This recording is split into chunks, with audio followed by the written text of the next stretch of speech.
Hi, I'm Dr. Joseph Marbach. At Georgian Court University, we're committed to educating the public about the importance of higher education and its impact on our communities. That's why we're proud to support the important educational programming produced by the Caucus Educational Corporation.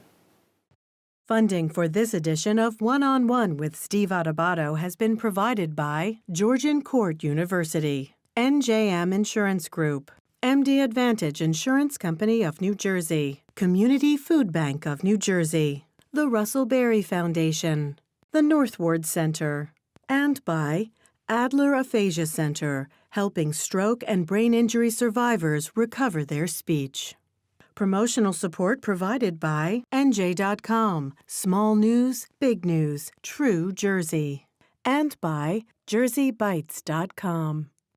This is One-on-One. I'm an equal American just like you are. The jobs of tomorrow are not the jobs of yesterday. Look at this. You got this? Here it is, man. Look at that. Life without dance is boring. I don't care how good you are or how good you think you are, there is always something to learn. Do you enjoy talking politics? No. People call me because they feel nobody's paying attention. Our culture, I don't think, has ever been tested the way it's being tested right now. Such a good question. High five.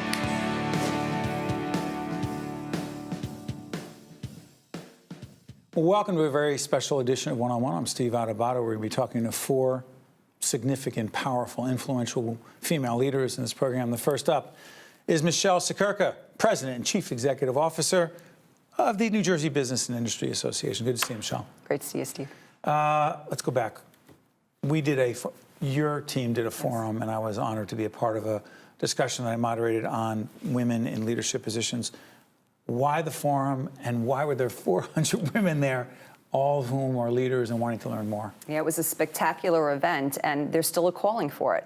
As far as women have advanced to the C-suite, it's still a slow climb. So let me share with you, recent survey, Fortune 500 companies, 50% more women are in the C-suite this year than last year. However, that's still only 6.4% of the Fortune 500 companies. So this year we're at 32 companies of 500. Last year we were at 21. 50% increase? Yay, that's awesome. Okay, in 1 year, that's awesome. But 6.4%, that means 94% of Fortune 500 companies are run by men. That we have to ceiling's continue. pretty clear there, isn't it? The glass ceiling's pretty clear in the C-suite, isn't it? So, but you know what? We're cracking it. We are. How about women in the boardroom? We're making advances to women in the boardroom as well. So the initiative. Sorry for interrupting. We're assuming that C-suite, everyone knows what that means. It means? Yeah, well, the executive suite, the CEO, the COO, the chiefs, the policymakers, the decision makers of any organization. They're in the C-suite and they're in the boardroom. And you need diversity of opinion in the C-suite and in the boardroom. What happens when you don't get it? You don't get the same return. Catalyst did a study where they learned that return on investment, companies that are more diverse, 53% better return on investment than those that are less diverse. Diversity of opinion, the idea of having different people influencing a decision is significantly important. And think about where we are today in our society, especially in New Jersey, the most diverse state in the nation. Who are the consumers? Consumers oftentimes are women, regardless of the product or service, right? Who's buying your product, who's watching your TV shows, your commercials, who's making those decisions. And when you have diversity of opinion around a room, you get a better outcome. A fair process yields a fair outcome. And that's what you get when you get diversity. By the way, speaking of important information, this happens to be from September 2017. This is the edition of New Jersey Business, which is the publication put out by BIA, and it focuses on women business leaders. The forum, it's unlocking the C-suite, a whole range of issues. Check this out. For you, even though we've had many conversations on the air, I've never asked you this, the Reader's Digest version of your path to leadership. It's interesting. I'm an attorney by trade. I was in private practice for almost 13 years. I then went to corporate America in an executive role. I went through a merger at that time and moved over to general counsel's office. A merger happened, again, causing the organization to have to move further away. I had young kids at the time, couldn't make that move and pick up a almost 80-minute commute one way to work. Came back into my community, ran the Regional Chamber of Commerce in Central New Jersey, went into the Christie administration in 2010. And the reason I went into the administration is because I love policy, I love making a change. As a lawyer, the most important thing to me as an attorney was advocating on a good mission. And that's what I've done my whole life. And I believed that when Chris Christie first went into the administration, he had an agenda that was good for the business community. I love being the business advocate. And now I'm back being the uber business advocate. I mean, I run the biggest organization in the state of New Jersey representing business. NJBIA, we represent over 20,000 companies across the state of New Jersey on business issues. We try to make sure that the climate in the state of New Jersey is conducive to growing your business, to creating jobs, to ensuring that people have quality of life, that they can live, work, and play. Most important, affordability in the state of New Jersy for every individual and business. By the way, check us out on our other program. It'll be a Caucus Up Close we're going to do with Michelle, talking about some of those same issues.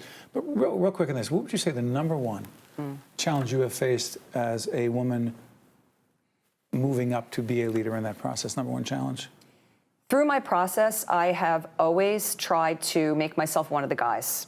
Honestly, I was the first chair of a board of a club that women never had even been on the board of directors of. And you were the chair? And I became the chair. I got on the board and I became the chair. Okay, I was the female chair of Roma Bank before Investors Bank bought Roma Bank. But in those circles, I was, and as a young lawyer, even though there were more women in the profession at the time, when I'd show up on that motion Friday, it was the dark suits and me wearing the dark suit because I wanted to fit in. Today, I'll wear a bright suit. I happen to be wearing a dark suit today, right? But if I'm showing up in a room of men, I'm gonna stand out more than I did coming up. So I always tried to fit in and not be too obvious of sticking out. And I made a lot of great relationships. And I'll tell you, Steve, some of my best mentors in my growth pattern are men. I have women mentors as well. But because I was surrounded by men all the time because of where I was, those men became mentors, and I learned from them. 30 seconds, because, by the way, continue to watch the show. Other great women who happen to be in leadership positions as well. Number one piece of advice for the women watching right now would be? Women in Washington? No, women, no. Not in Washington, no. Sorry. Women watching, sorry. No, we're not doing the Washington thing. Women watching. Yes. Oh, so passion rules. Be true to yourself.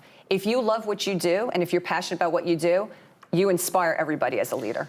No one questions Michele Siekerka's passion. She is the president and chief executive officer of a great organization, it's the New Jersey Business and Industry Association. Thank you, my friend. Thank you. Stay with us. We'll be right back right after this. Well done. To watch more One-on-One with Steve Adubato, find us online and follow us on social media. We are thrilled to welcome our good friend Michellene Davis, Executive Vice President, Chief Corporate Affairs Officer, RWJBarnabas Health, and also the President of Executive Women of New Jersey. How you doing? I am well. How are you? Good. Let's talk women in leadership. We did a panel discussion for the Business and Industry Association of New Jersey, unlocking the C-suite. But also the other piece of this is that your organization came out with a report called A Seat at the Table. What's it all about? Oh, The Seat at the Table is the report that is issued annually by Executive Women of New Jersey in order to measure the progression of women into the C-suite and on corporate boards in the state of New Jersey. How are we doing?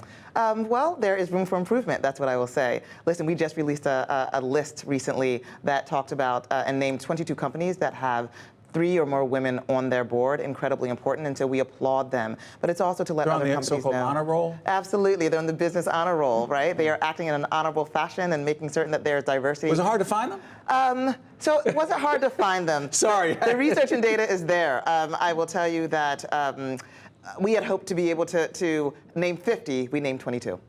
The bar is high.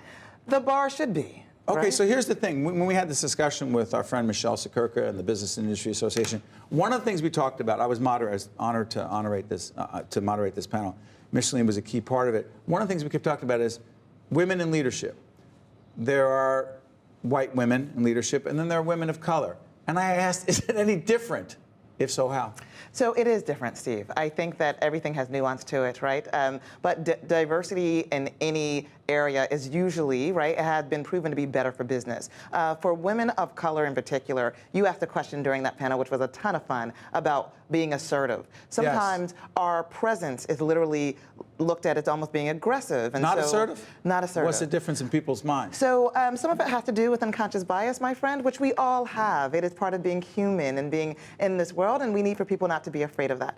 As a result of that, many times women struggle around the issue of, so then how do I, right, assert myself without necessarily being aggressive? We talked about the fact that I smile a lot.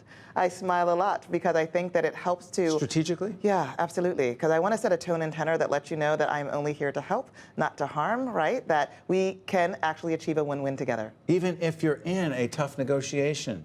Absolutely, when I'm in a tough negotiation. That's the smile then? What does it do? It does two things. It's interesting. I've said no to people, but I've been shaking my head yes, and they agree with me, and then they're like, wait a minute, you just said no to me.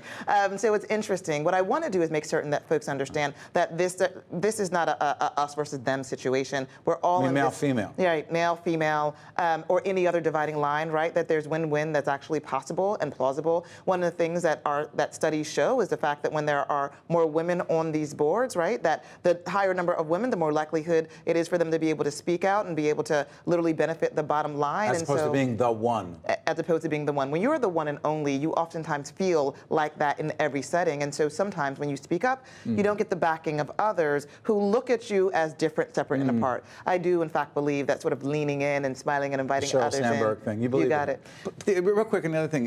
Millennials. Yeah. Women who happen to be millennials. What are they going to face? Or they're going to say, you know what? No big deal. We've had all kinds of opportunities. Others have paved the way. What's it going to be like for them? So two things. One, really important for them to know that others have paved the way and that those others are still there, right? And so it's going to be really incredibly imperative for them to make certain that they get on board and that they do the work. I have also had the unique opportunity to manage some millennials. Sometimes they think that after 6 months, right, they're ready for the CEO-ship. I want to encourage them to be patient and to really make certain that they are studying what they need to study, learning what they need to learn during the opportunity that they currently have. Right? Master that. Not just attain the goal, master the goal. But Michellene, they don't know what they don't know, and you've mentored some of them. One of the pieces of advice that we talked about in that other panel I want to talk about here, a woman should be looking for a mentor in business or in any environment, public broadcasting or whatever. Do you look for a mentor? So two things. I've been very, very fortunate, but that's because success has many fathers, right? Failure is an orphan. Once you demonstrate a track record of success, right? I've had mentors select me, actually. But yes, they should be looking for mentors. But more than that, Steve, and this is something that I've talked about before, and sponsors and coaches, right? So you need someone to coach you through. All of the great athletes have fantastic coaches. That's right. You need someone to help coach you through the navigation of those waters. Mentors have a different purpose. Sponsors are incredibly important in any corporate environment. But I would like to tell you that it's corporate, it's education, it's government. Every environment really requires there to be a sponsor. But you gain sponsors as a result of doing two things. One, evidencing the fact that you're malleable, that you want to understand, right, what you don't know. You got it, my friend. And then two, really being committed to mastering your work. As a result of that, people are willing to invest that time in you. Final question. You know I'm obsessed with leadership, right? This book that I'm not going to promote it. You know what it is, Lessons in Leadership. I ask the number one lesson in leadership that you want to share, particularly with women today, is? I still want to encourage women to show up as their authentic selves. I know that seems like I'm droning on, saying the same thing. I'm going to tell you why. I recently had someone come to me to talk to me about doing a high-stakes presentation and how nervous they get. What I realized is the fact that was because they were trying to meet the merits of what they thought people wanted to see and what they thought people wanted to hear. That kept them from being able to master their subject matter. When you decide that I'm bringing my best self to work every day, I'm going to bring my best self to that meeting, to that board presentation, whatever it is, then you remove all of the artificial that gets in the way of mastering your true subject matter. I believe that it matters, Steve. Thank you, Michellene. Thank you. Stay with us. We'll be right back, right after this. To watch more One-on-One with Steve Adubato, find us online and follow us on social media.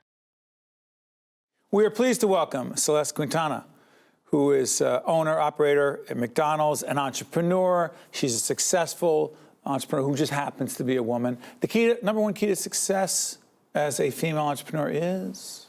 Just to be a hard worker, be honest, be organized, and love whatever you are doing. Just love it with a passion that you wake up every day and you go into a party. How did this whole thing happen for you? I don't know. I'm just living this dream. Yeah, but did some come and say, we want you to take the McDonald's franchise, grow it? I mean, how'd that happen? So I had a clothing store on Ferry Street. Well, we should tell people, we were talking before we got on the air, we're both from Newark, New Jersey. I was from the northern end of the city, like it's Italy, north and south, not Sicily. But you were from the Ironbound, correct, which is over by Penn Station, extraordinary, otherwise known as the East Ward of the city. And so what happened there for you? So I had a clothing store because I always, from the time that I was... On Ferry Street? On Ferry Street, on the corner of Jackson and Ferry. I know Jackson and Ferry. And I always wanted to be an entrepreneur, always. Did I know what I wanted to do? No. So I had, this customer came in and she said to me, you know what? Why don't you apply to become a registered applicant at McDonald's? I said, oh my God. I said, I go to McDonald's, I don't want to do any of that. So then she persisted, and thank God that she persisted, and that's how I ended up in the registered applicant program, where you have to go to school for 2 years, and you have to train, and you have to do everything that everybody else is expected to do at the McDonald's. How hands-on are you with your 12 restaurants? Oh, How hands-on? Oh, very hands-on. Describe hands-on. Hands-on is that you know how to make a burger. I could take a toilet apart. I could fix a grill. I can take a shake machine apart. Whatever that they are doing. But you're the boss. Oh no, the boss has to work harder than everybody else, so that you can lead by example. It's funny about this. We created our production company as an entrepreneur, and people here are fabulous. That's why we're good. But I often try to imagine, do other people understand what it's like to be the one with the most responsibility? Do you ever try to explain it to your people? It's like, hey, listen, or do you say it's the way it is? I'm the boss. I'm the owner. I'm the leader. Never. You don't try. It's just the way it is. No. If you play that card and you say I'm the boss, are they going to follow you? But if you show them and you know, and they know that you know what you're talking about, and they can follow you by example. Right. And so I happen to walk into a restaurant, and there might be something on the floor that is not so appetizing. So I want to clean it up. So they fight. They take the broom or the mop and say, so it's because they respect you. And if they don't respect you, then you don't have anybody that's going to follow you. You talk about following. You're big on mentorship. Oh, absolutely. Why? So obviously, growing up, I have a mentor, and he is 87 years old. I think right now I'm mentoring him. So, and if in this life, if we want to do anything, so it works both ways. We mentor people, and I think that in the process, they mentor us also, and we mentor them. So it's a double-edged sword. That it's a wonderful way to lift people. And I always say that to me, women, because I just happen to be a woman, and it's a little bit more difficult for us to get ahead, just a tiny bit. So I always use the analogy that lift a sister, give a sister a hand. Lift a sister. Mentoring is the most important thing. And that mentor doesn't necessarily have to be in your field. No, absolutely not. It shouldn't. But what's the key to mentorship? Is it candor and honesty? It's honesty. It's to calibrate you. And it has to be somebody that really, truly is honest and will tell you, well, that's not really the direction that you should be going in, or somebody that tells you, or you learn from their experience. Or so I often mentor women that have lots of children that are compromised. I mentor them. I teach them how to shop. Teach them how to go food shopping. So sometimes I learn more from them than I think that they learn from me. I'm curious about this. Your family comes from Spain. Yes. Hard-working family, a lot of pride. Absolutely. So your passion to be a business person, an entrepreneur, versus nothing wrong with this, working for someone else, where did that come from? That came from my mom. My mom was a mother of 8 and picked up in 1964, and we're farmers. My parents were farmers, and they had the initiative, and my mom was the one that came here with my brother first, and they took their time coming, bringing their children, but it was her, that drive to make their children's lives better. And my father would always say, go to school, go to school. And I would say, Daddy, I want to do this. He goes, you can do anything that you want to do. My father only went to school up to 4th grade, but was a tremendous reader, an unbelievable reader. They taught you? They taught us that the prize, the huge diamond, was coming to this country. And what an unbelievable country this is. How much you love this country? I love this country, and I always say it's the Lord first, my family, and this country. And I always say that if I had to die for a country and a cause, it would be for this country. But it's me coming from outside and my husband being from Brazil, that we see what an unbelievable country this is. Sometimes we need to hear from those who may not have been born here, but love this country, to appreciate how much it has given us, and we owe the country. But thank you. Thank you. My pleasure. I'm sure you inspired a lot of people just now. Thank you. Thank you. We'll be back right after this. Thank you. To watch more One-on-One with Steve Adubato, find us online and follow us on social media. We're pleased to welcome Judith Spires, Chairman and Chief Executive Officer of King's and Balducci. It's good to see you. Wonderful to see you and be here with you today. We were just talking before we got in here. You are the daughter of? A truck driver from a supermarket, yes, who got me my first job when I was in high school because he knew the manager. Right. And it was really to get money to put towards my college education. And that was the purpose. However, once I got in the business, I absolutely fell in love with retail. And so I've been in the business since I've been in high school. You've loved this business because? I love people. And where do you find so many people to work with and so many customers to take care of? It is just a perfect opportunity for me. And I was so fortunate to find that passion at such a young age. It's interesting. I happen to tell you that, to disclose, there's a King's in our community in Montclair that we happen to like an awful lot. Describe King's. Thank you. Our pleasure. Describe the King's history. So it was started by the Billner family Yes. in 1936. So we are celebrating our 81st year as a New Jersey company. And, started on spectacular product and spectacular service. And those are the two things that we hold through to today that differentiates us and keeps us successful and 81 years young.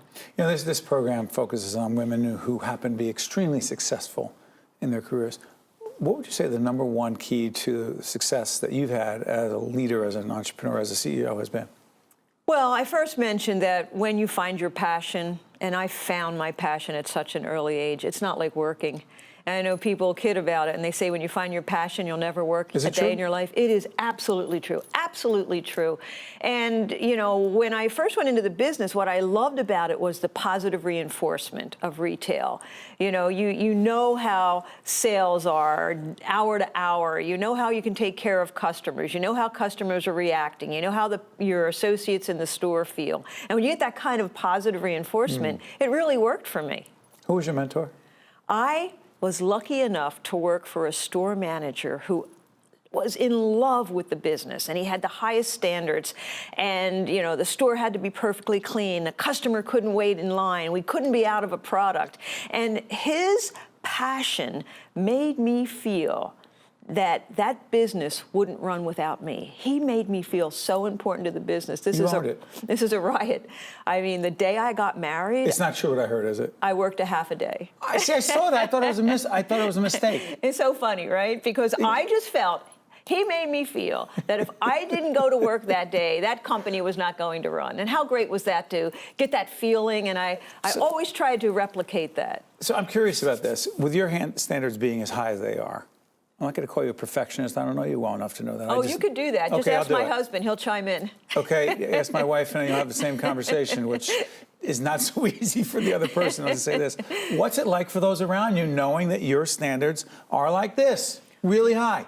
Well, I guess sometimes it puts a lot of pressure on people, but I have great people, and I've always worked with great people. Something else we have in common. And when you have that, right, it's, and you set the standards, and you have people that, I mean, I have great people, and I really believe another thing that I found out in my career is that you surround yourself with people that are better than you are at doing what they do. And those people have those kind of high standards, and it really leads to success.